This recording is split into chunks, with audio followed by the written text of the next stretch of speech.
কোনো স্থানে শেখ হাসিনা, আসাদুজ্জামান কামাল, চৌধুরী আব্দুল্লাহ আল মামুন, ওবায়দুল কাদের এবং শামীম ওসমানকে দায়ী করেছেন। আবার কেউ দু একজনকে বাদ দিয়েছেন, তো তিনজনই শেখ হাসিনাকে দায়ী করেছেন। জুলাই বিপ্লব 36 এর প্রধান আসামি যে তিনজন, সাবেক প্রধানমন্ত্রী শেখ হাসিনা, সাবেক স্বরাষ্ট্রমন্ত্রী আসাদুজ্জামান খান কামাল এবং সাবেক আইজিপি চৌধুরী আব্দুল্লাহ আল মামুনের বিচার গতকাল থেকে শুরু হয়েছে।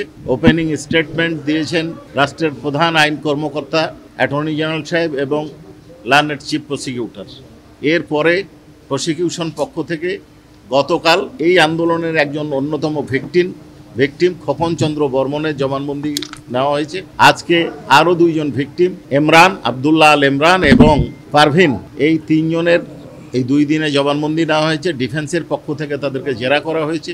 ভিকটিমরা তাদের কিভাবে আহত হয়েছে, কারা এর জন্য দায়ী, তারা কাদেরকে দায়ী মনে করেন, কিভাবে ঘটনা ঘটেছে তার পূর্ণ বর্ণনা ট্রাইব্যুনালে দিয়েছেন। আসামি পক্ষ থেকে তাদেরকে জেরা করা হয়েছে এবং তাদের বক্তব্য উপস্থাপন করছে। পরবর্তী ধার্য তারিখ 6 এবং 7 তারিখ আছে।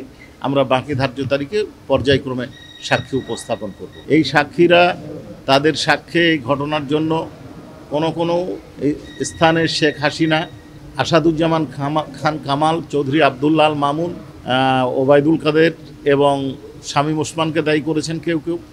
আবার কেউ দু একজনকে বাদ দিয়েছেন, তো সকলেই তিনজনই শেখ হাসিনাকে দায়ী করেছেন।